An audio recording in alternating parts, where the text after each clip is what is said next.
ಯಾಕೆ ಪ್ರಪಂಚ ಉಳಿದುಕೊಂಡಿದೆ ಅಂದರೆ ಹುಟ್ಟಿದ್ದೆಲ್ಲವೂ ಇಲ್ಲವಾಗಿರೋದಕ್ಕೆ ಉಳ್ಕೊಂಡಿದ್ದೀವಿ. ಸೃಷ್ಟಿ ಇರದೇ ಇದ್ದರೆ ಸಮಸ್ಯೆ ಇಲ್ಲ. ವಾಸ್ತವವಾಗಿ ಸ್ಥಿತಿ ಇಲ್ಲದೇ ಇದ್ರೂ ಸಮಸ್ಯೆ ಇಲ್ಲ. ಸಮಸ್ಯೆ ಇರೋದು ಲಯ ಇಲ್ಲದೇ ಇದ್ದರೆ.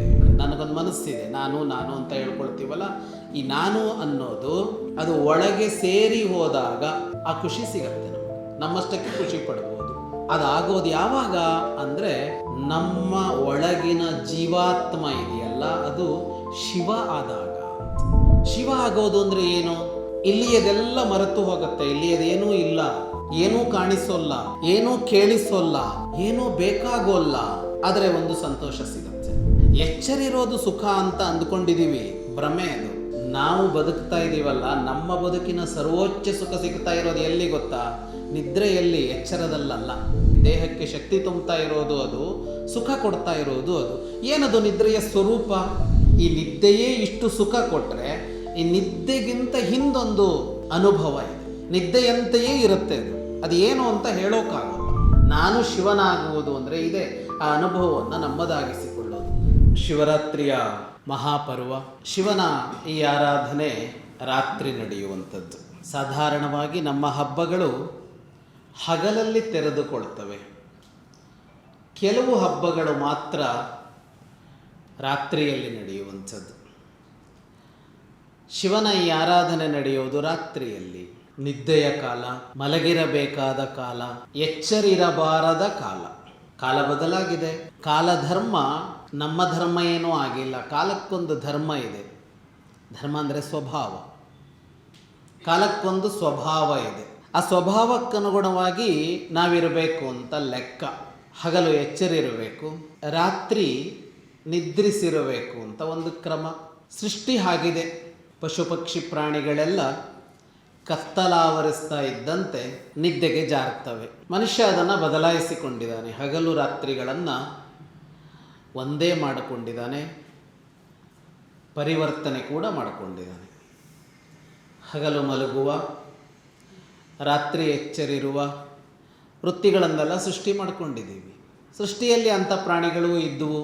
ಗೂಬೆಗಳೆಲ್ಲ ರಾತ್ರಿ ಎಚ್ಚರಿರ್ತಾವಂತೆ. ಹಗಲು ಯಾವುದೋ ಮರಕ್ಕೆ ನೇತು ಹಾಕ್ಕೊಂಡು ನಿದ್ದೆ ಮಾಡ್ತಾ ಇರ್ತಾವಂತೆ. ಏನು ಮಾಡೋದು? ಸೃಷ್ಟಿಯಲ್ಲಿರುವ ಯಾವುದೋ ಒಂದು ಪ್ರಾಣಿಯನ್ನು ಅಸಮಾನವಾಗಿ ನೋಡೋದು ಯಾಕೆ? ಒಂದು ಸಮಾನತೆ ಬರಲಿ ಅಂತ ಗೂಬೆ ಧರ್ಮವನ್ನು ಆವಾಹಿಸಿಕೊಂಡಿದ್ದೀವಿ. ಹಾಗಾಗಿ ರಾತ್ರಿಯೂ ಎಚ್ಚರಿರ್ತೀವಿ. ಆದರೆ ರಾತ್ರಿ ಎಚ್ಚರಿರಬೇಕಾದ ದಿನ ಯಾವುದು ಅಂತ ಕೆಲವನ್ನು ಮಾತ್ರ ನಮ್ಮ ಪೂರ್ವಜರು ಕೊಟ್ಟರು ನಮಗೆ. ಅದರಲ್ಲಿ ಇವತ್ತಿನ ರಾತ್ರಿ ಕೂಡ ಒಂದು. ಇವತ್ತಿನ ರಾತ್ರಿ ಎಚ್ಚರಿರು. ಯಾಕೆ ಎಚ್ಚರಿರಬೇಕು? ಯಾಕೆ ರಾತ್ರಿಯೇ ಶಿವೋಪಾಸನೆ? ಹಗಲೇ ಮಾಡ್ಬೋದಲ್ಲ. ಹಗಲು ಸೌಲಭ್ಯ ಹೆಚ್ಚು. ಯಾಕೆ? ಸಹಜವಾಗಿ ಎಚ್ಚರಿರುವ ಹೊತ್ತದು. ನಿದ್ದೆ ಬಂದು ಕಣ್ಣ ಮೇಲೆ ಕೂರುವಾಗ ಒತ್ತಾಯಿಸಿ ನಿದ್ದೆಯನ್ನು ದೂಡಿ ಎಚ್ಚರಿರೋದು ಕಷ್ಟ. ವ್ರತಕ್ಕೆ, ಬೇರೆದಕ್ಕೆ ನಿದ್ದೆಗೆಡೋದು ಸುಲಭ. ರಾತ್ರಿಯೇ ಯಾಕೆ ಅಂತ ಅಂದರೆ ಕಾಲಧರ್ಮವನ್ನು ಅವಲಂಬಿಸಿದೆ ಅದು. ಕಾಲಕ್ಕೊಂದು ಸ್ವಭಾವ ಇದೆ. ಕಾಲಧರ್ಮ ಅಂದರೆ ಅದು. ಬೆಳಗು ಒಂದು ತರಹ ಇರುತ್ತೆ, ನಡು ಮಧ್ಯಾಹ್ನ ಇನ್ನೊಂದು ಥರ ಇರುತ್ತೆ, ಸಾಯಂಕಾಲ ಮತ್ತೊಂದು ಥರ ಇರುತ್ತೆ, ರಾತ್ರಿ ಮಗದೊಂದು ತರಹ ಇರುತ್ತೆ.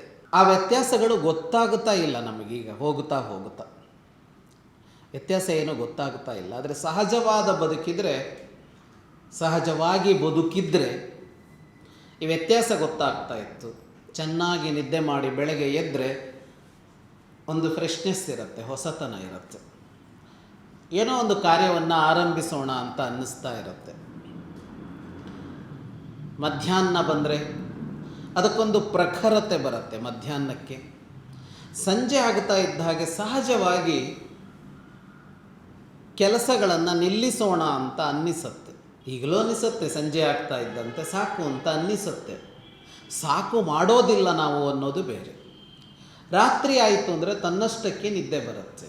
ಈ ಪರಿವರ್ತನೆಗಳು ನಮ್ಮೊಳಗೆ ಆಗುತ್ತಾ ಇವೆ, ನಮ್ಮ ಮನಸ್ಸಿನಲ್ಲಿ ಆಗುತ್ತಾ ಇವೆ.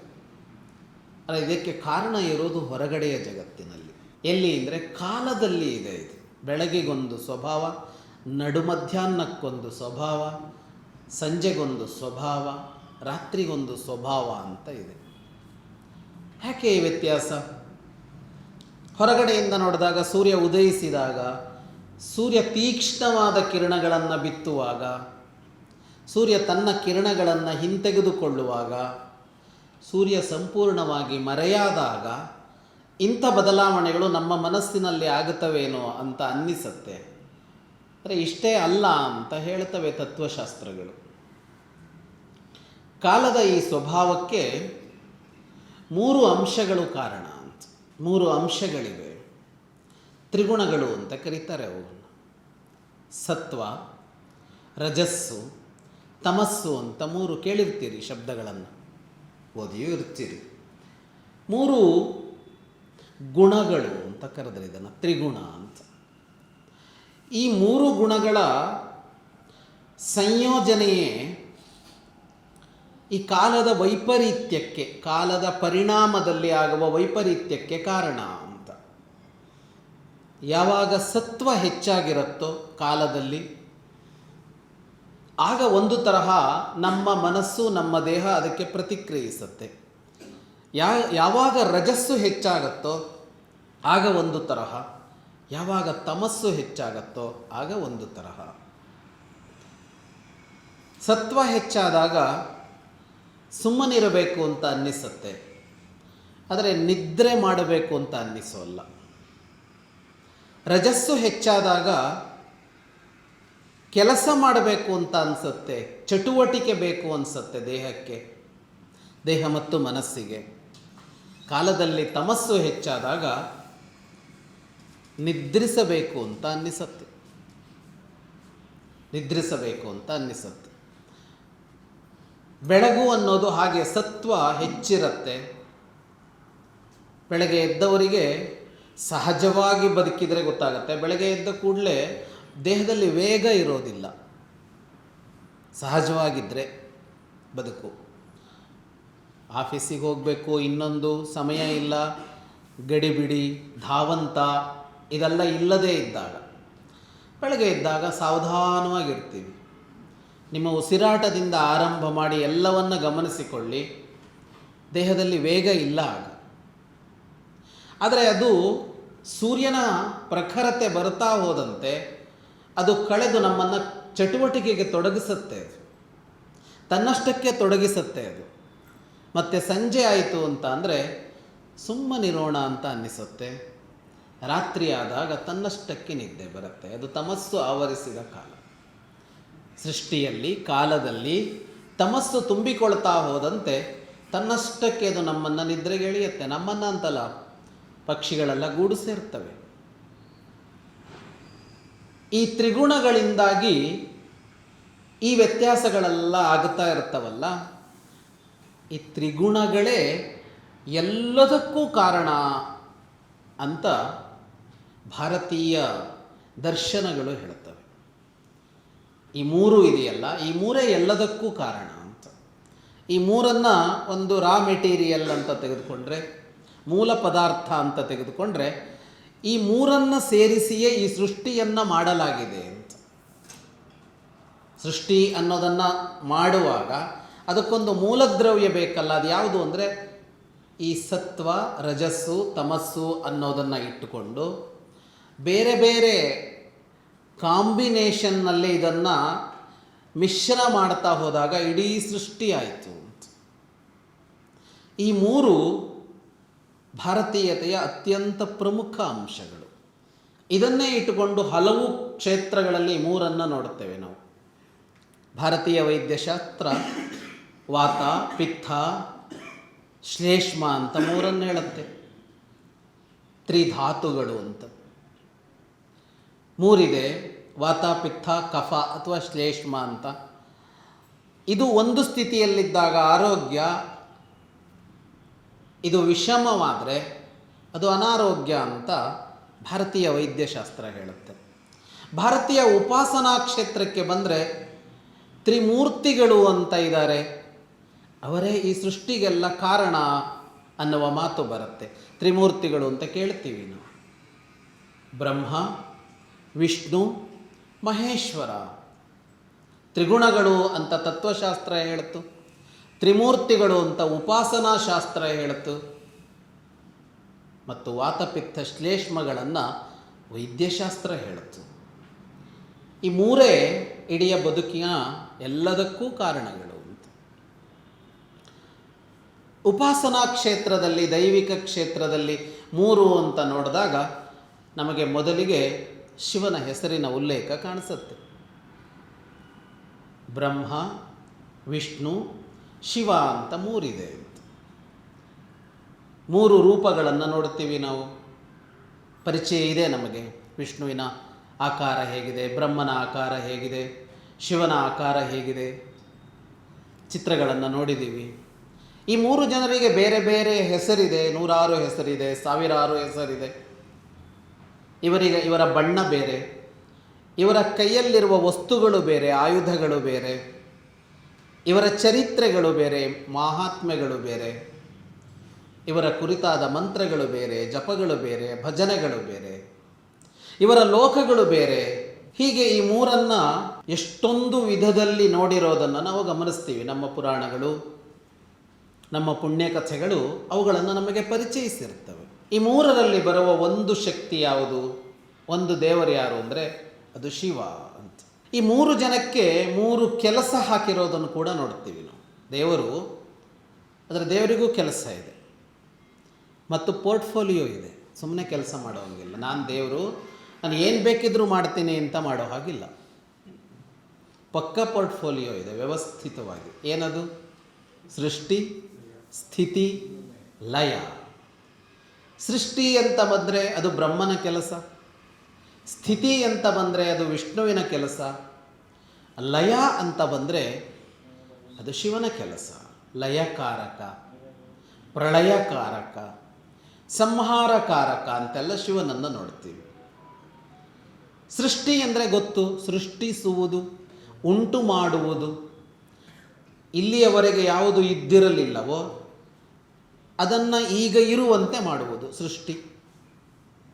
ನಾವಿರಲಿಲ್ಲ ಈ ಭೂಮಿ ಮೇಲೆ, ಒಂದು ದಿನ ಕಾಣಿಸಿಕೊಂಡ್ವಿ ನಾವು, ನಮ್ಮ ಸೃಷ್ಟಿಯಾಯಿತು, ನಾವು ಹುಟ್ಟಿಕೊಂಡೆವು. ಈ ಹುಟ್ಟಿಕೊಂಡಿದ್ದಿದೆಯಲ್ಲ, ಹುಟ್ಟಿಕೊಂಡ ಮೇಲೆ ಅದು ಇರಬೇಕು. ಹುಟ್ಟಿಕೊಂಡಿದ್ದು ಇರಬೇಕು, ಅದಕ್ಕೆ ಸ್ಥಿತಿ ಅಂತ ಹೆಸರು. ಇರುವಿಕೆ, ಆಗುವಿಕೆ, ಇರುವಿಕೆ. ಇನ್ನೊಂದಿದೆ ಇಲ್ಲವಾಗುವಿಕೆ ಅಂತ. ಈ ಮೊದಲನೇದೆರಡೇನೋ ಚೆನ್ನಾಗಿದೆ, 3ನೇದು ಚೆನ್ನಾಗಿಲ್ಲ ಅಲ್ವಾ? ಇಲ್ಲದೇ ಇರೋದನ್ನು ಸೃಷ್ಟಿ ಮಾಡಬೇಕು, ಹುಟ್ಟಿಸಬೇಕು, ಹೊಸದನ್ನು ಸೃಷ್ಟಿ ಮಾಡ್ಕೋಬೇಕು. ಮತ್ತು ಸೃಷ್ಟಿ ಮಾಡಿದ್ದನ್ನು ಇರುವಂತೆ ಮಾಡಿಕೊಳ್ಬೇಕು, ಉಳಿಸಿಕೊಳ್ಳಬೇಕು. ಆದರೆ ಇಲ್ಲವಾಗಿಸುವಿಕೆ ಅಂತ ಒಂದು ಯಾಕೆ? ಇರಬೇಕಲ್ವ ಎಲ್ಲವುದು ಅಂತಂದರೆ ಇಲ್ಲ. ಇರೋದು, ಹುಟ್ಟೋದರ ಜೊತೆಗೆ ಇಲ್ಲವಾಗೋದು ಅನ್ನೋದು ಕೂಡ ಸಹಜ ಅಂತ ಬಂದಿದೆ. ಸಹಜ ಅಂತ ಬಂದಿದೆ, ಏನೂ ಮಾಡೋಕ್ಕಾಗಲ್ಲ, ಒಪ್ಕೊಳ್ಳೋಣ. ಆದರೆ ಈ ದೇವರಿಗಾದರೂ ಸ್ವಲ್ಪ ಬುದ್ಧಿ ಬೇಡವಾ? ಮಾಡಿಬಿಟ್ಟಿದ್ದಾನೆ, ನಮಗೇನೂ ಮಾಡೋಕ್ಕಾಗಲ್ಲ. ಆದರೆ ಅದನ್ಯಾಕೆ ಮಾಡಬೇಕಾಗಿತ್ತು ಅವನು? ಈ ಲಯ ಪ್ರಳಯ ಅಂತ ಮಾಡಿ ಅದಕ್ಕೊಬ್ಬ ದೇವರನ್ನು ಮಾಡಿ. ಚಿತ್ರ ಜೋರಾಗಿದೆ, ಆ ಹಾವು ಕಚ್ಚಿಬಿಡತ್ತೇನೋ ಅನ್ನೋ ಪ್ರಕಾರವಾಗಿ ಕಾಣಿಸ್ತಾ ಇದೆ. ನನಗೆ ಎದುರಿಗಿದ್ದಾಗ ಭಯ ಆಯಿತು, ನಾನು ಇಲ್ಲಿ ಕೂತು ಮತ್ತೇನಾದರೂ ಆದರೆ ಅಂಥ ಒಬ್ಬ ಶಿವ, ರುದ್ರ, ಭಯಂಕರವಾದವನು. ಏನು ಕೆಲಸ ಅವನಿಗೆ ಅಂದರೆ ನಾಶ ಮಾಡೋದೇ ಒಂದು ಕೆಲಸ ಅಂತ. ದೇವರ ಸೃಷ್ಟಿಯಲ್ಲಿ ಕೊರತೆ ಇದೆ, ದೇವರು ತಪ್ಪು ಮಾಡಿದ್ದಾನೆ. 2 ಇರಬೇಕಾಗಿತ್ತು, 3ನೇದು ಬೇಕಾಗಿರಲಿಲ್ಲ. ಏನೋ ಮಾಡಿಬಿಟ್ಟಿದ್ದಾನೆ, ಅವನು ಇಲ್ಲವಾಗಿಸಿ ಬಿಡ್ತಾನೇನೋ, ಅವನಿಗೂ ಒಂದು ನಮಸ್ಕಾರ ಕೊಡೋಣ ಅಂತ ಶಿವರಾತ್ರಿ ಏನೂ ಬಂದಿಲ್ಲ. ಶಿವರಾತ್ರಿ ಇದೆಯಲ್ಲ, ಅಂಥವರು ಒಬ್ಬ ಕೈಯಲ್ಲಿ ಹಿಡ್ಕೊಂಡು ನಿಂತರೆ ಅಪ್ಪ ನಿನಗೊಂದು ನಮಸ್ಕಾರ ಅಂತ ಹೇಳಿ ಸಮಾಧಾನ ಮಾಡಿ ಒಂದು ಸ್ವಲ್ಪ ದಿವಸಾರು ಪಕ್ಕದ ಮನೆಯವನಿಗಿಂತ ನನ್ನ ಜಾಸ್ತಿ ವರ್ಷ ಉಳಿಸ್ಬಿಡಪ್ಪ ಅಂತ ಅಲ್ಲ. ಮತ್ತೇನು ಅವನ ಹತ್ರ ಕೇಳಿಕೆ ಏನು ಅಂದರೆ ಲಯ ಮಾಡು ಅಂತ ಕೇಳೋದಕ್ಕೇನೆ ಹಬ್ಬ, ಇಲ್ಲವಾಗಿಸು ಅಂತ ಕೇಳೋದಕ್ಕೆ, ಇರಬಾರದು ಅಂತ. ಹಾಗಂದ್ರೇನು? ಸೃಷ್ಟಿಯಲ್ಲಿ 3 ಇದೆ, ಬ್ರಹ್ಮಾಂಡದಲ್ಲಿ 3 ಇದೆ, ಸೃಷ್ಟಿ, ಸ್ಥಿತಿ, ಲಯ. ಈ ಮೂರೂ ಇಲ್ಲದೇ ಇದ್ದರೆ ಏನಾಗತ್ತೆ ಅಂದರೆ, ಸೃಷ್ಟಿ ಇರದೇ ಇದ್ದರೆ ಸಮಸ್ಯೆ ಇಲ್ಲ. ವಾಸ್ತವವಾಗಿ ಸ್ಥಿತಿ ಇಲ್ಲದೇ ಇದ್ದರೂ ಸಮಸ್ಯೆ ಇಲ್ಲ. ಸಮಸ್ಯೆ ಇರೋದು ಲಯ ಇಲ್ಲದೇ ಇದ್ದರೆ. ಲಯ ಇಲ್ಲದೇ ಇದ್ದರೆ ವಿಚಿತ್ರ ಅನ್ಸತ್ತಲ್ವ? ಹುಟ್ಟಿದ್ವಿ, ಹುಟ್ಟಿದಾಗ ಹೇಗಿದ್ವಿ? ಹೆಜ್ಜೆ ಇಡೋಕ್ಕೆ ಬರಲ್ಲ, ಮಾತಾಡೋಕ್ಕೆ ಬರಲ್ಲ, ಕೈ ಎತ್ತಕ್ಕೆ ಬರಲ್ಲ, ಕಾಲೆತ್ತೋಕ್ಕೆ ಬರಲ್ಲ. ಹಾಗೆ ಇದ್ದಿದ್ರೆ ಇಲ್ಲ. ಶಿಶುತನ ಇದೆಯಲ್ಲ, ಶೈಶವ ಇದೆಯಲ್ಲ, ಗುರಿ ಏನು ಗೊತ್ತಾ ಅದರಿದ್ದು? ಅದು ಇಲ್ಲವಾಗಬೇಕು ಅಂತಲೇ ಕಾಯ್ತಾ ಇರ್ತೀವಿ. ಮಗು ಹೆಜ್ಜೆ ಇಟ್ಟಿತು, ಮಗು ಹೊಸ್ತಿಲು ದಾಟಿತು ಅಂದರೆ ಒಂದು ಸಂಭ್ರಮ. ಮಗು 2 ಹೆಜ್ಜೆ ಇಟ್ಟಿತು ಅಂದರೆ, ನಮ್ಮ ಕಾಲದಲ್ಲೆಲ್ಲ ಕೈಯಲ್ಲಿ ಮೊಬೈಲ್ ಇರ್ತಿರಲಿಲ್ಲ, ನಮ್ಮದೆಲ್ಲ ವೀಡಿಯೋ ಇಲ್ಲ. ಈಗಿನ ಮಕ್ಕಳದೆಲ್ಲ ಜಂಜಿಗಳಿದ್ದೆಲ್ಲ ವೀಡಿಯೋ ಇರುತ್ತೆ. ಮೊದಲೇ ಹೆಜ್ಜೆ ಇಟ್ಟಿದ್ದಲ್ಲ ಕಾಯ್ತಾ ಇರ್ತಾರೆ ಅಪ್ಪ ಅಮ್ಮ, ಯಾವಾಗ ಮೊದಲನೇ ಹೆಜ್ಜೆ ಇಡ್ತು ಅಂತ. ಮೊದಲನೇ ಹೆಜ್ಜೆ ಇಡ್ತು ಅಂದರೆ ಏನಾಯಿತು ಗೊತ್ತಾ? ಅದರ ಶಿಶುತ್ವದ ಸ್ಥಿತಿ ಇಲ್ಲವಾಯಿತು. ಹೆಜ್ಜೆ ಇಟ್ಟಲ್ಲಿಗೆ ಮುಗೀತಾ? ಇಲ್ಲ. ಶಿಶುವಾಗಿದ್ದ ಅದು ಬಾಲಕನಾಗೇ ಇದ್ದು ಬಿಟ್ರೆ, ಶಾಶ್ವತ ಬಾಲಕತನ ಅಂತ ಏನಾದರೂ ಬಂದರೆ ಯಾರಿಗಾದರೂ ಇಷ್ಟ ಆಗತ್ತಾ? ಅವ್ರು ಯಾರೋ ಇದಾರಂತೆ, ಸನಕ, ಸನಂದನ, ಸನತ್ ಕುಮಾರ, ಸನತ್ ಸುಜಾತ ಅಂತ, ಬಹಳ ಹಳಬರಂತೆ ಅವರು.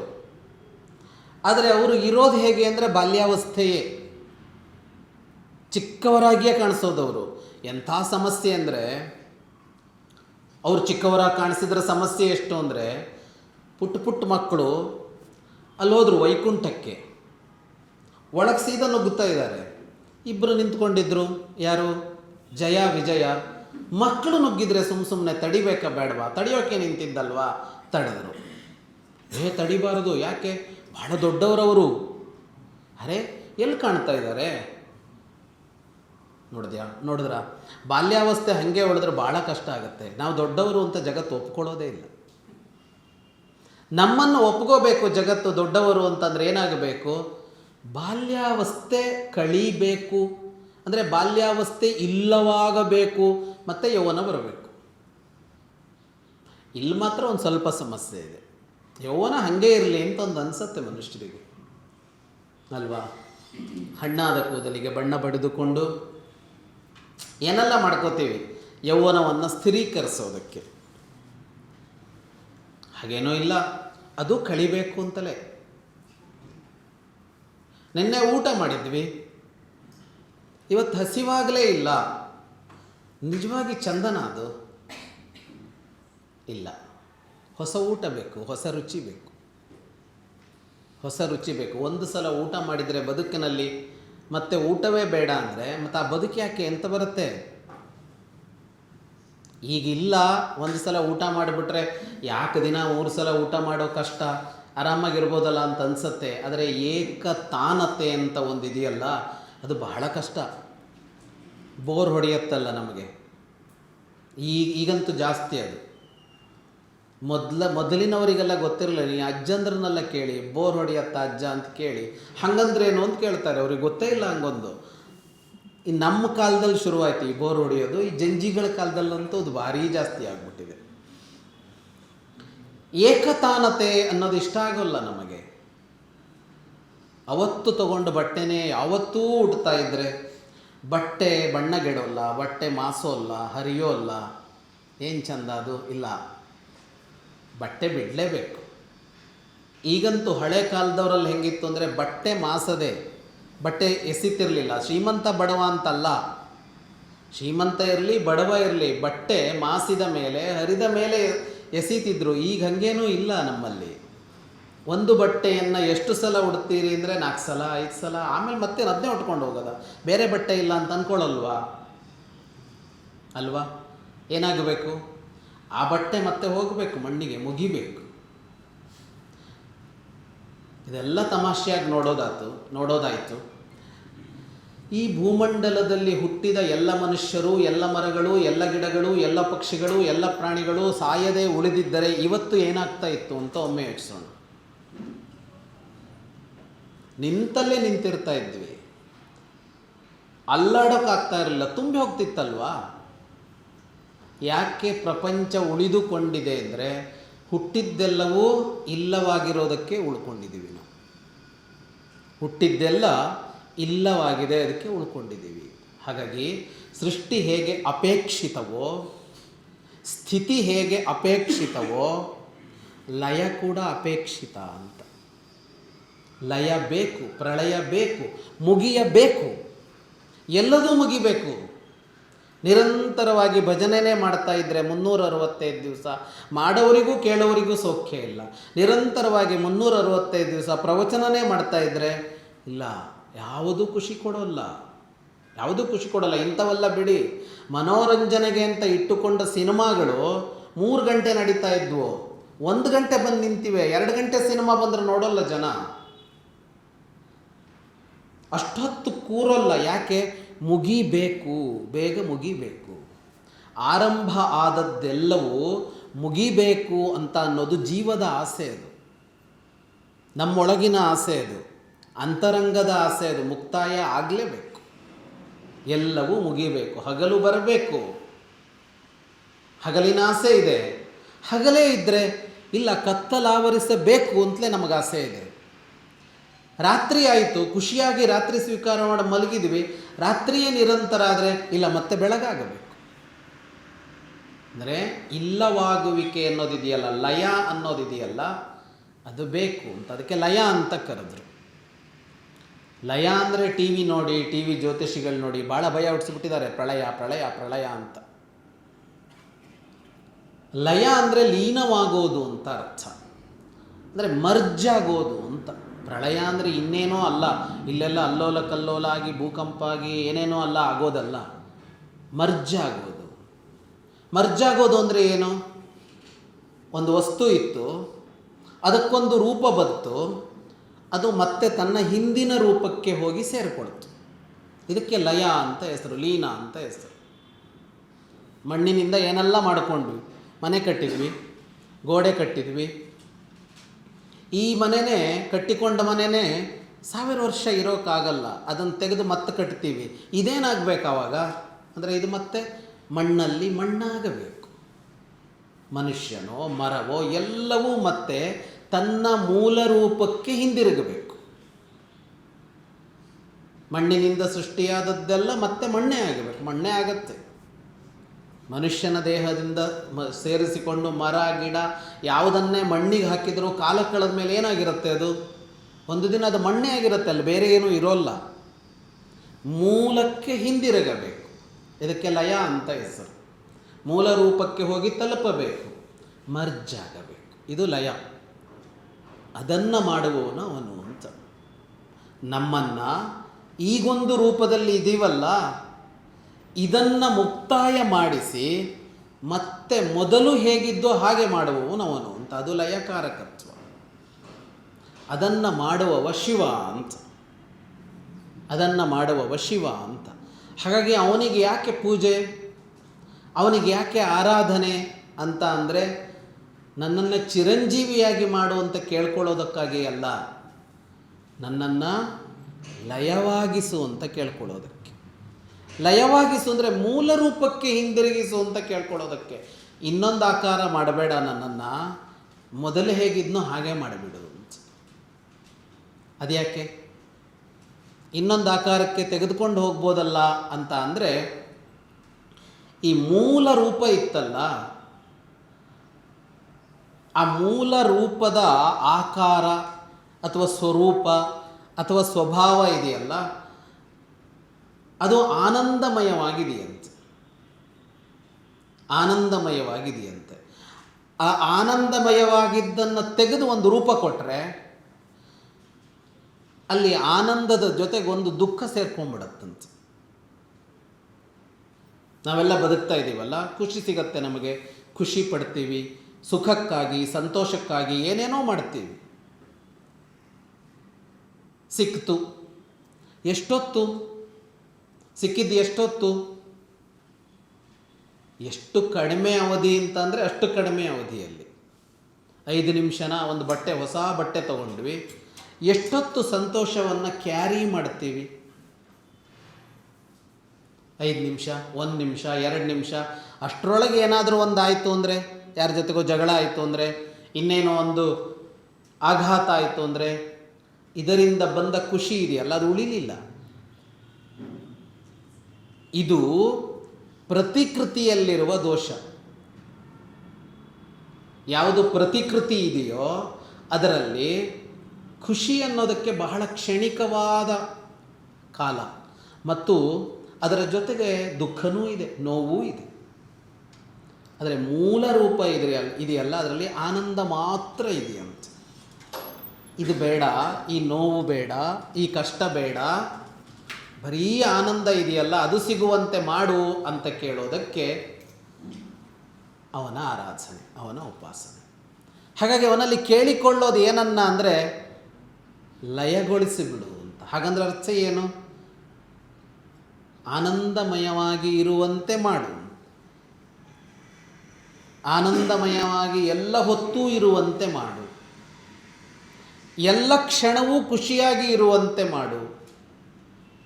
ಮತ್ತು ನನ್ನ ಖುಷಿ ಇದೆಯಲ್ಲ ಅದು ಯಾವುದನ್ನು ಅವಲಂಬಿಸಿ ಇರದೇ ಇರುವಂತೆ ಮಾಡು. ಈಗ ನಮ್ಮ ಸಂತೋಷ ಎಲ್ಲ ಇದೆಯಲ್ಲ ಅದು ಎಲ್ಲಿದೆ ಅಂತ ಅಂದರೆ ಏನನ್ನೂ ಅವಲಂಬಿಸಿದೆ. ಖುಷಿ ಸಿಗತ್ತೆ, ಸಂತೋಷ ಸಿಗತ್ತೆ, ಸುಖ ಸಿಗತ್ತೆ. ಎಲ್ಲಿ ಸಿಗತ್ತೆ? ಯಾರ್ಯಾರಿಗೋ ಎಲ್ಲೆಲ್ಲೋ ಸಿಗತ್ತೆ. ಒಳಿತಿನ ದಾರಿ ಇರಲಿ, ಕೆಡುಕಿನ ದಾರಿ ಇರಲಿ, ನಾವು ಕಂಡುಕೊಳ್ತಾ ಇರೋದೆಲ್ಲ ಹೊರಗಡೆ, ಹಣದಲ್ಲಿ, ಮನೆಯಲ್ಲಿ, ವೃತ್ತಿಯಲ್ಲಿ, ಪ್ರಮೋಷನ್ನಲ್ಲಿ, ಬ್ಯಾಂಕ್ ಬ್ಯಾಲೆನ್ಸ್ನಲ್ಲಿ, ಹೊಸ ಹೊಸ ಕಾರುಗಳಲ್ಲಿ, ಕ್ರೀಡೆಗಳಲ್ಲಿ, ಕಲೆಗಳಲ್ಲಿ, ಅಥವಾ ಭಕ್ತಿಯಲ್ಲಿ, ತ್ಯಾಗದಲ್ಲಿ, ದಾನದಲ್ಲಿ, ಉಪಕಾರದಲ್ಲಿ, ಎಲ್ಲೇ ಆದರೂ ಕೂಡ, ಒಳಿತಿನ ದಾರಿಯಲ್ಲಿರಲಿ ಯಾವುದೇ ದಾರಿಯಲ್ಲಿದ್ದರೂ ಕೂಡ ಎಲ್ಲ ಎಲ್ಲಿಂದ ಬರಬೇಕು? ಹೊರಗಡೆಯಿಂದ ಬರಬೇಕು. ಆದರೆ ಅವನಲ್ಲಿ ಕೇಳಿಕೊಳ್ಳಬೇಕಾದದ್ದೇನು ಅಂದರೆ ಯಾವುದರ ಅವಲಂಬನವಿಲ್ಲದೆಯೇ ನಾನು ಸಂತೋಷವಾಗಿರುವಂತೆ ಮಾಡು ಅಂತ. ಈಗ ಯಾವುದರ ಅವಲಂಬನವಿಲ್ಲದೆ ಸಂತೋಷವಾಗಿರಬೇಕು ಅಂದರೆ ಅರ್ಥ ಏನು? ಸಂತೋಷ ನನ್ನೊಳಗೆ ಇರಬೇಕು ಅಂತ ಅರ್ಥ. ನನ್ನೊಳಗೆ ಆನಂದ ಸಿಗುವಂತೆ ಆಗಬೇಕು ಅಂತ. ನನ್ನಷ್ಟಕ್ಕೆ ನಾನು ಖುಷಿ ಪಡಬೇಕು. ಮಕ್ಕಳನ್ನು ನೋಡಿ, ಪುಟ್ಟ ಮಗು ಅದು ಯಾಕೋ ನಗತ್ತೆ. ನಗೋದಕ್ಕೆ ಅದ್ರ ಮುಂದೆ ಯಾವುದೂ ಸ್ಟ್ಯಾಂಡಪ್ ಕಾಮಿಡಿ ಏನು ಬಂದಿಲ್ಲ. ನಮ್ಗೆ ಎಲ್ಲಿವರೆಗೆ ಹೋಗುತ್ತೆ ಅಂದರೆ ಆ ಸ್ಟ್ಯಾಂಡಪ್ ಕಾಮಿಡಿಯನ್ನು ನೋಡಿ ನೋಡಿ ಆಮೇಲೆ ನಗು ಬರಲ್ಲ, ಮತ್ತು ಇನ್ನೊಬ್ಬ ಹುಟ್ಕೊಂಬರ್ಬೇಕು, ಆ ಜೋಕಿಗೆ ನಗು ಬರಲ್ಲ. ಮತ್ತು ಎಂಥ ಕಷ್ಟ ಇದೆ ನಮಗೆ ಅಂದರೆ ಆ ಮಗು ನೋಡಿ ಅದು ಯಾಕೆ ನಗ್ತೋ ಏನೋ, ಅದು ನಗ್ತಾ ಇರುತ್ತೆ. ನಾವು ನಮ್ಮನ್ನು ನೋಡಿ ನಗ್ತು ಅಂತ ಅಂದ್ಕೊಂಡು ನಾವು ನಗ್ತಾ ಇರ್ತೀವಿ. ನಿದ್ರೆ ಮಾಡ್ತಾ ಇರುವಾಗಲೂ ನಗ್ತಾ ಇರುತ್ತೆ. ಅದು ಎಲ್ಲಿ ನಗೋದು? ಅದು ಅದರ ಒಳಗೆ ಖುಷಿ ಪಡ್ತಾ ಇದೆ.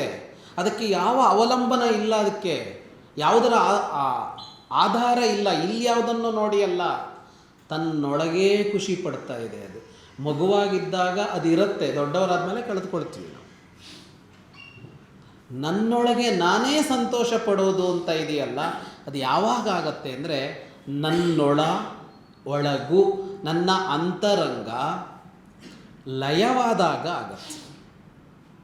ಲಯವಾದಾಗ ಅಂದರೆ ಅದು ಮರ್ಜ್ ಆಗಬೇಕು ಒಳಗಡೆ. ನನಗೊಂದು ಮನಸ್ಸಿದೆ, ನಾನು ಅಂತ ಹೇಳ್ಕೊಳ್ತೀವಲ್ಲ, ಈ ನಾನು ಅನ್ನೋದು ಅದು ಒಳಗೆ ಸೇರಿ ಹೋದಾಗ ಆ ಖುಷಿ ಸಿಗತ್ತೆ. ನಮ್ಮಷ್ಟಕ್ಕೆ ಖುಷಿ ಪಡ್ಬೋದು. ಧ್ಯಾನದಲ್ಲಿ ಸಂತೋಷ ಸಿಗತ್ತೆ, ತಪಸ್ಸಿನಲ್ಲಿ ಸಂತೋಷ ಸಿಗತ್ತೆ, ಪೂಜೆಯಲ್ಲಿ, ಭಜನೆಯಲ್ಲೋ ಇನ್ನೊಂದರಲ್ಲಿ ಸಿಗತ್ತೆ. ಅಂದರೆ ಅದು ಯಾವಾಗ ಸಿಗತ್ತೆ ಅಂತ ಅಂದರೆ ಇದನ್ನು ಕೇಳ್ತಾ ಇದನ್ನು ಮಾಡ್ತಾ ಇದು ಮರೆತು ಹೋಗಿ ಅದು ಒಳಗಡೆನೇ ಏನೋ ಆಗಬೇಕು, ಆಗ ಸಂತೋಷ ಸಿಗತ್ತೆ. ಅದಾಗೋದು ಯಾವಾಗ ಅಂದರೆ ನಮ್ಮ ಒಳಗಿನ ಜೀವಾತ್ಮ ಇದೆಯಲ್ಲ ಅದು ಶಿವ ಆದಾಗ ಅಂತ. ಅದು ಶಿವ ಆದಾಗ. ಶಿವ ಆಗೋದು ಅಂದರೆ ಏನು? ಒಂದು ಹಾವು ತಂದು ಕುತ್ತಿಗೆ ಕಟ್ಟಿಕೊಂಡು ಎಲ್ಲೋ ಹೋಗಿ, ಈಗೆಲ್ಲ ನಿಷೇಧ ಇರುತ್ತೆ, ಮೊದಲೆಲ್ಲ ಸುಲಭ ಇತ್ತು. ಯಾವುದೋ ಒಂದು ರುಂಡಮಾಲ ಎಲ್ಲ ತಂದು ಹಾಕ್ಕೊಂಡ್ರೆ ಒಳಗೆ ಹಾಕ್ತಾರೆ. 100-200 ವರ್ಷದಿಂದ ಈ ಹಿಂದೆಲ್ಲ ಹಾಗೆಲ್ಲ ಏನು ಸಮಸ್ಯೆ ಇರಲಿಲ್ಲ. ಹಾಗೆಲ್ಲ ಹಾಕ್ಕೊಂಡು ಕೈಲೊಂದು ತ್ರಿಶೂಲ ಹಿಡ್ಕೊಂಡು ಅದಲ್ಲ. ನನ್ನ ಅಂತರಂಗ ಇದೆಯಲ್ಲ ಅದು ಶಿವಮಯವಾಗಬೇಕು ಅಂತ. ಶಿವಮಯವಾಗಬೇಕು ಅಂದರೆ ಅದೇನೇ ಇಷ್ಟೋ ತನಕ ಮಾತಾಡ್ತಾ ಇದ್ದೀವಲ್ಲ, ಲಯ ಆಗಬೇಕು, ಮರ್ಜ್ ಆಗಬೇಕು, ಮೂಲ ರೂಪಕ್ಕೆ ಹಿಂದಿರುಗಬೇಕದು. ಮೂಲ ರೂಪಕ್ಕೆ ಹಿಂದಿರುಗಬೇಕದು. ಅದಾಗೋದು ಎಲ್ಲಿ ಅಂದರೆ ಹೊರಗಡೆ ಅಲ್ಲ, ಅದಾಗೋದು ಒಳಗಡೆ, ಅದಾಗೋದು ಅಂತರಂಗದಲ್ಲಿ, ಹೃದಯದಲ್ಲಿ. ಇಲ್ಲಿಯದೆಲ್ಲ ಮರೆತು ಹೋಗುತ್ತೆ. ಇಲ್ಲಿಯದೇನೂ ಇಲ್ಲ, ಏನೂ ಕಾಣಿಸೋಲ್ಲ, ಏನೂ ಕೇಳಿಸೋಲ್ಲ, ಏನೂ ಬೇಕಾಗೋಲ್ಲ. ಆದರೆ ಒಂದು ಸಂತೋಷ ಸಿಗುತ್ತೆ. ಅದು ಹೇಗೆ ಸಿಗುತ್ತೆ? ಸುಮ್ಮನೆ ಸಿಗತ್ತೆ ಅಂದರೆ ಆಗತ್ತಾ ಅಂದರೆ ಇಲ್ಲ. ನಮಗೆ ಅನುಭವ ಇದೆ ನೋಡಿ. ಏನೂ ಇಲ್ಲದೆಯೂ, ಯಾವುದರ ಅವಲಂಬನ ಆಧಾರ ಇಲ್ಲದೆಯೂ ಸುಖದ ಅನುಭವ ನಮಗಿದೆ. ಎಲ್ಲಿದೆ? ನಿದ್ರೆಯಲ್ಲಿದೆ. ನಿದ್ರೆಯಲ್ಲಿದೆ. ನಿದ್ದೆ ಬಂದಿದೆಯಲ್ಲ, ಆಗ ನಮ್ಮ ನೇಮು, ಫೇಮು, ವೃತ್ತಿ, ಪ್ರಮೋಷನ್ನು, ಬ್ಯಾಂಕ್ ಬ್ಯಾಲೆನ್ಸು, ಏರಿದ ಷೇರು ಏನಾದರೂ ಇದೆಯಾ? ಏನಾದರೂ ನೆನಪಿದೆಯಾ? ಏನಾದರೂ ಗೊತ್ತಾ? ಏನಾದರೂ ಗೊತ್ತಾಗ್ತಾ ಇದೆಯಾ? ಇಲ್ಲ. ಆದರೆ ನಿದ್ರೆ ಬಹಳ ಸುಖ ಅಂತ ಅನ್ನೋದಂತೂ ಗೊತ್ತಿದೆ ನಮಗೆ. ಯಾವಾಗ ಗೊತ್ತಾಯ್ತದು? ಎಚ್ಚರ ಆದಮೇಲೆ ಗೊತ್ತಾಯ್ತು ನಮಗೆ. ಒಳ್ಳೆ ನಿದ್ದೆ ಬಂತು, ಫ್ರೆಶ್ ಮೈಂಡ್, ಫ್ರೆಶ್ ಆಗಿದೆ ಅಂತ ಹೇಳ್ತೀವಿ. ಭಾಳ ಡಿಸ್ಟರ್ಬ್ ಆಯಿತು ನಿದ್ರೆಯಲ್ಲಿ. ಮಾರನೇ ದಿನ ಹೇಗಿದೆ? ನಿದ್ದೆ ಮಾಡಲಿಲ್ಲ ಒಂದು ರಾತ್ರಿ, ಮಾರನೇ ದಿನ ಹೇಗಿದೆ? ಚೆನ್ನಾಗಿ ನಿದ್ದೆಯಾದ ನಂತರ ಹೇಗಿದೆ? ನಿದ್ರೆ ಅನ್ನುವ ಸುಖ ಇದೆಯಲ್ಲ, ದಿನಾ ನಿದ್ದೆ ಮಾಡ್ತೀವಿ ನಾವು, ನಿತ್ಯ ನಿದ್ರೆ ಮಾಡ್ತೀವಿ. ಏನನ್ನಾದರೂ ಬಿಟ್ಟೇವು, ನಿದ್ರೆ ಬಿಡೋದಿಲ್ಲ ನಾವು, ನಿದ್ದೆ ಬಿಡೋದಿಲ್ಲ ನಾವು. ಹಾಕಿಕೊಂಡ ಯಾವ ನಿಯಮಗಳನ್ನು ಬಿಡ್ಬೋದು ನಾವು. ವೃತ್ತಿ ಗಿತ್ತಿ ಎಲ್ಲ ಅನಿವಾರ್ಯ ಅಂತ ಮಾಡ್ತಾ ಇದ್ದೀವಿ. ನಾಳೆ ನಿನಗೆ ತಿಂಗಳಿಗೆ 1 ಕೋಟಿ ಕೊಡ್ತೀನಿ, ಏನೂ ಕೆಲಸ ಮಾಡಬೇಡ. ಇಲ್ಲ ನಾನು ಕೆಲಸ ಮಾಡಲೇಬೇಕು ಅನ್ನೋರು ಎಷ್ಟು ಜನ ಇರ್ತಾರೆ ಅಲ್ವಾ? ಆದರೆ 1 ಕೋಟಿ ಕೊಡ್ತೀನಿ, ನಿದ್ರೆ ಮಾಡಬೇಡ, 1 ದಿನ ಓಕೆ, 2 ದಿನ ಓಕೆ, ಮತ್ತು 3ನೇ ದಿನ ಕೇಳಲ್ಲ. ಅದು ನಿದ್ದೆ ಬಂದೇ ಬರುತ್ತೆ, ಹೋಗಯ್ಯ ನಿನ್ನ ಕೋಟಿ ತಗೊಂಡು ಅಂತ. ಯಾಕೆ? ನಾವು ಬದುಕ್ತಾ ಇದ್ದೀವಲ್ಲ, ನಮ್ಮ ಬದುಕಿನ ಸರ್ವೋಚ್ಚ ಸುಖ ಸಿಗ್ತಾ ಇರೋದು ಎಲ್ಲಿ ಗೊತ್ತಾ? ನಿದ್ರೆಯಲ್ಲಿ, ಎಚ್ಚರದಲ್ಲಲ್ಲ. ನಿದ್ರೆಯಲ್ಲಿ ದೇಹಕ್ಕೆ ಶಕ್ತಿ ತುಂಬ್ತಾ ಇರೋದು ಅದು, ಸುಖ ಕೊಡ್ತಾ ಇರೋದು ಅದು. ಏನದು ನಿದ್ರೆಯ ಸ್ವರೂಪ? ಎಲ್ಲಿ ಬಂತು ನಿದ್ರೆ? ಎಲ್ಲಿ ನಡೀತು ನಿದ್ರೆ? ಅಂತರಂಗದಲ್ಲಿ. ಯಾಕೆ? ಇಂದ್ರಿಯಗಳು ಕೆಲಸ ಮಾಡ್ತಾ ಇಲ್ವಲ್ಲ ಆಗ. ಕಣ್ಣು ಬಿಟ್ಟುಕೊಂಡಿಲ್ಲ, ಕಿವಿಗೆ ಕೇಳಿಸ್ತಾ ಇಲ್ಲ, ಎಲ್ಲ ಇಂದ್ರಿಯಗಳು ಮುಚ್ಚಿವೆ.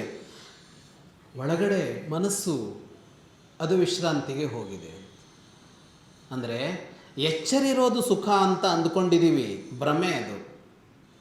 ಇದನ್ನೆಲ್ಲ ವೇದಾಂತ ಅಂತ ಹೇಳಿ ಯಾರೋ ಸಂತರೋ ಯತಿಗಳೋ ಇನ್ನೊಬ್ಬರದ್ದೋ ಬದುಕು ಅಂತ ಅಂದಾಗ ಅದು ಅವ್ರು ಮಾಡ್ಕೊಳ್ಳಿ ಬಿಡು ಅಂತ ಅನ್ಕೋತೀವಿ.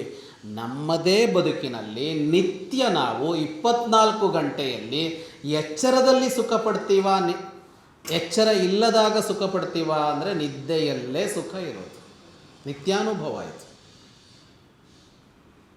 ಈ ನಿದ್ದೆ ಇದೆಯಲ್ಲ, ಈ ನಿದ್ದೆಯೇ ಇಷ್ಟು ಸುಖ ಕೊಟ್ಟರೆ, ಈ ನಿದ್ದೆಗಿಂತ ಹಿಂದೊಂದು ಅನುಭವ ಇದೆ. ನಿದ್ದೆ ಅನ್ನೋದೊಂದು ಅನುಭವ ಅಂತ ತಗೊಳ್ಳೋಣ. ನಿದ್ದೆಗಿಂತ ಹಿಂದೊಂದು ಅನುಭವ ಇದೆ. ಅದು ಒಳಗೆ ಆಗೋದು, ಹೊರಗಡೆ ಅಲ್ಲ. ಅದು ಒಳಗೆ ಆಗುತ್ತೆ. ನಿದ್ದೆಯಂತೆಯೇ ಇರುತ್ತೆ ಅದು. ಅದು ಏನು ಅಂತ ಹೇಳೋಕ್ಕಾಗಲ್ಲ. ಅದೊಂದು ಫೀಲಿಂಗ್, ಅದೊಂದು ಅವಸ್ಥೆ, ಅದೊಂದು ಸ್ಥಿತಿ, ಏನು ಬೇಕಿದ್ರೂ ಹೇಳ್ಬೋದು ಅದಕ್ಕೆ.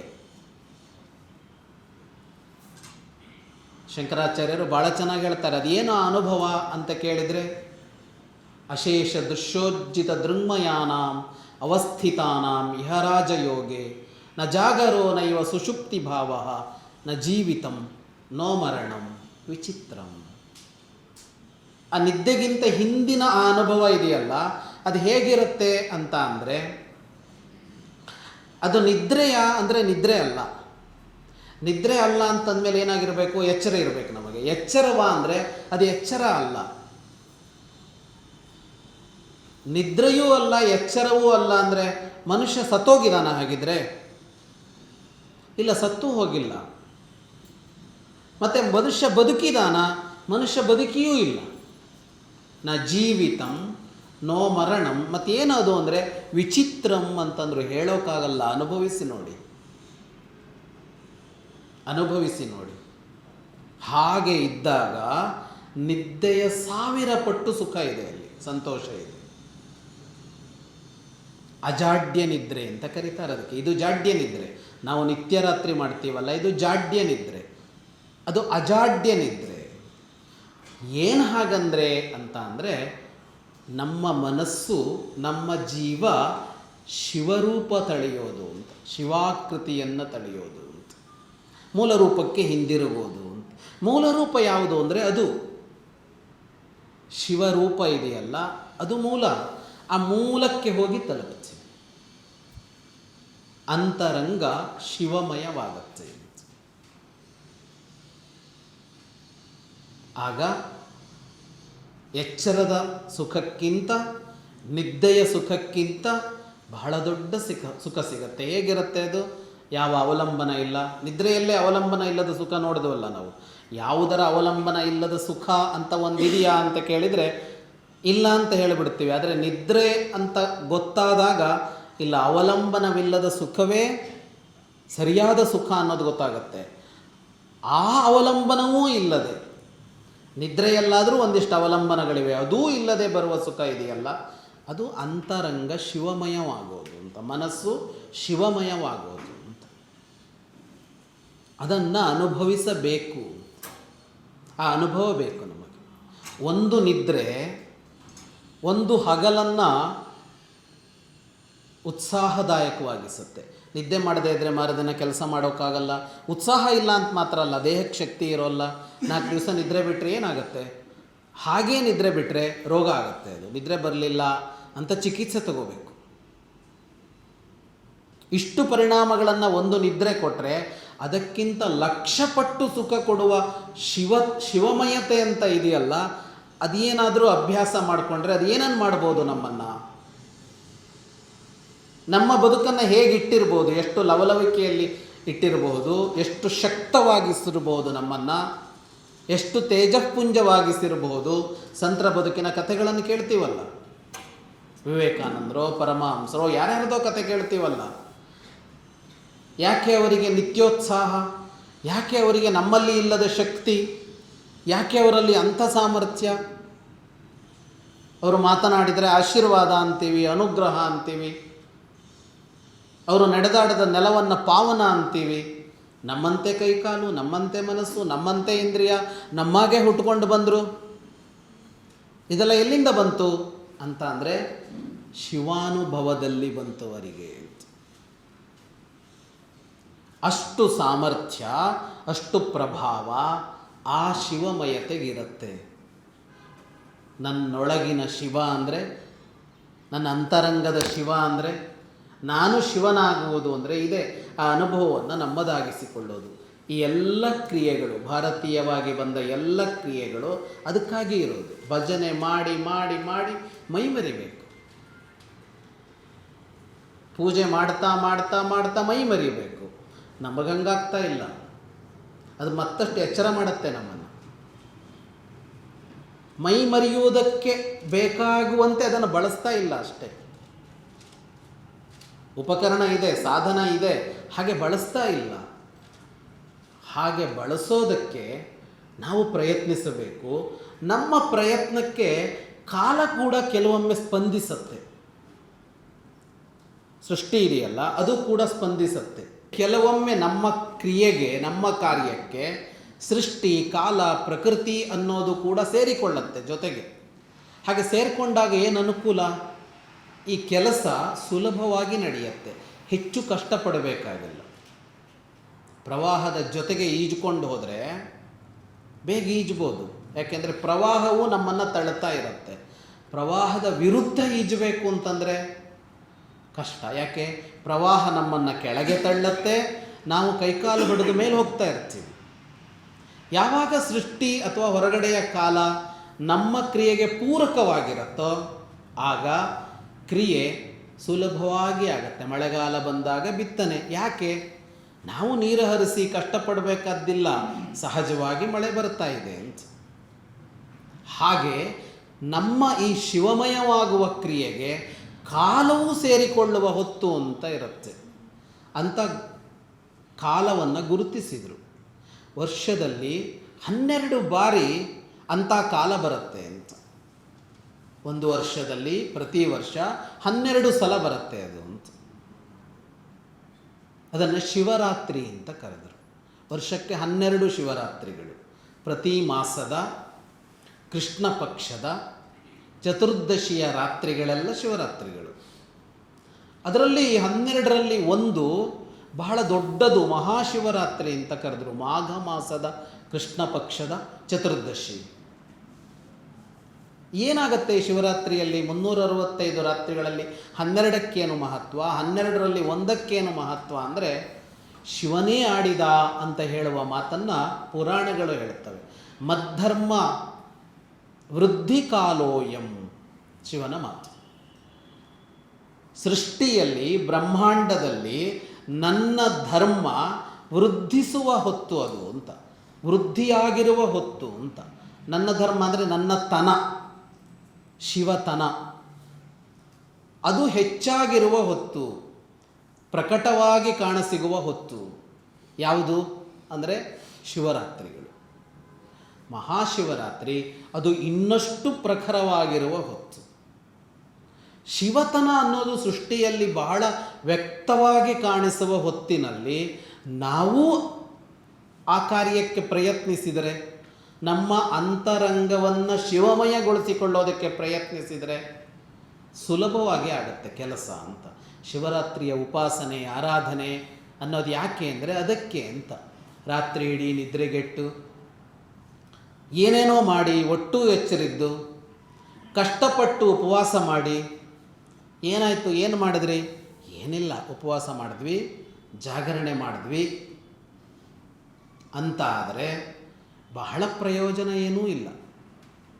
ಯಾವಾಗ ಪ್ರಯೋಜನ ಅಂದರೆ ಎಲ್ಲವೂ ಕೂಡ ಅಂತರಂಗದಲ್ಲಿ ಮುಳುಗಿ ಶಿವಮಯಗೊಳಿಸೋದಕ್ಕೆ ಅದು ಕೊಡುಗೆ ಕೊಡುವಂತಾದರೆ ಸೃಷ್ಟಿಯಲ್ಲೂ ಅದು ಜಾಗೃತವಾಗಿದೆ, ಆಗ ಸುಲಭ ಆಗತ್ತೆ, ಸುಲಭ ಆಗತ್ತೆ. ಹಾಗಾಗಿ ಶಿವರಾತ್ರಿಯಂತಹ ಉಪಾಸನೆಗಳು, ಆರಾಧನೆಗಳು ಬಂದಿದ್ದಕ್ಕೆ ಗುರಿ ಏನು? ಅಂತರಂಗವನ್ನು ಆನಂದಮಯಗೊಳಿಸಿಕೊಳ್ಳೋದು. ಅಂತರಂಗ ಆನಂದಮಯವಾಗಬೇಕು ಅಂದರೆ ಏನರ್ಥ? ಶಿವಮಯವಾಗಬೇಕು ಅಂತ ಅರ್ಥ. ಶಿವತನ ಅನ್ನೋದು ನಮ್ಮೊಳಗನ್ನು ತುಂಬಬೇಕು ಅಂದರೆ ಏನರ್ಥ? ನಾನು ಬೇರೆ, ಶಿವ ಬೇರೆ ಅಂತ ಆಗಬಾರದು, ನಾನೇ ಶಿವ ಅಂತ ಆಗಬೇಕು. ಡಿ ವಿ ಜಿಯವರು ಭಾಳ ಚೆನ್ನಾಗಿ ಹೇಳ್ತಾರೆ ಮರಳು ಮುನಿಯನ ಕಗ್ಗದಲ್ಲಿ, ಅವನು ಶಿವ, ಇವನು ಶಿವ, ಶಿವ ನಾನು ನೀನು, ಶಿವನಲ್ಲದ್ದು ಏನೂ ಇಲ್ಲ ಇಲ್ಲಿ ಅಂತ, ಎಲ್ಲವೂ ಶಿವಮಯ ಅಂತ. ಅರ್ಥ ಆಗೋಲ್ಲ ನಮಗದು, ಗೊತ್ತಾಗೋಲ್ಲ, ಅದು ಅನುಭವಕ್ಕೆ ಬರೋಲ್ಲ, ಅದು ಸುಮ್ಮನೆ ಏನೋ ಹೇಳ್ತಾರೆ ಅಂತ ಅನಿಸತ್ತೆ. ಒಬ್ಬ ವಿಜ್ಞಾನಿ ಸೃಷ್ಟಿಯಲ್ಲಿರುವ ವಸ್ತುಗಳನ್ನೆಲ್ಲ ನೋಡಿ ಏನು ಹೇಳ್ತಾನೆ ಅವನು?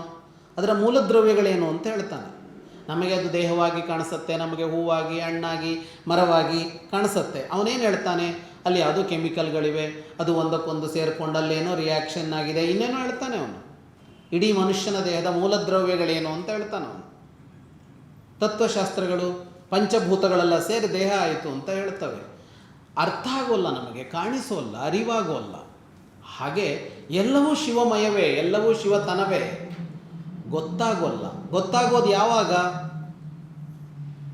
ಅಂತ ಅಂದರೆ ಅಂತರಂಗವನ್ನು ಅದಕ್ಕೆ ತೆರೆದುಕೊಂಡಾಗ ಆಗತ್ತೆ. ಹಾಗೆ ತೆರೆದುಕೊಳ್ಳೋದಕ್ಕೆ ಹಲವು ದಾರಿಗಳನ್ನು ತೋರಿಸಿಕೊಟ್ರು. ಅದೇ ನಮ್ಮೆಲ್ಲ ಆಚರಣೆಗಳು.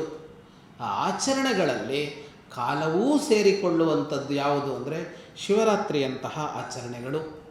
ಅಂಥ ರಾತ್ರಿ ಬರ್ತಾ ಇದೆ, 6 ಗಂಟೆ ಆಗ್ತಾ ಇದೆ. 6 ಗಂಟೆ ನಂತರವೇ ಪ್ರಾಯಶಃ 6:20ಕ್ಕೋ 6:15ಕ್ಕೋ ಏನೋ ಆರಂಭ ಆಗುತ್ತೆ ಅನಿಸುತ್ತೆ ಸೂರ್ಯಾಸ್ತ. ಆ ಹೊತ್ತಿನಲ್ಲಿ ಸೇರಿದ್ದೀವಿ. ಶಿವನ ಕುರಿತು ನೆನಪಿಸಿಕೊಳ್ಳುವ ಕಾರ್ಯವನ್ನು ಮಾಡಿದ್ದೀವಿ. ಇವತ್ತೋ ನಾಳೆಯೋ ಮುಂದಿನ ತಿಂಗಳು ಮುಂದಿನ ವರ್ಷವೋ ಎಂದೋ ಒಂದು ದಿನ ಈ ಎಲ್ಲ ನಮ್ಮ ಕೃತಿಗಳು, ನಮ್ಮ ಪೂರ್ವಜರು ಹೇಳಿದ ಈ ಶಿವಾನುಭವ ಅನ್ನೋದು ನಮ್ಮನ್ನು ಆವರಿಸಲಿ ಅಂತ ಕೇಳಿಕೊಳ್ತಾ ನನ್ನ ಮಾತುಗಳನ್ನು ಮುಕ್ತಾಯಗೊಳಿಸ್ತೇನೆ. ನಮಸ್ಕಾರ.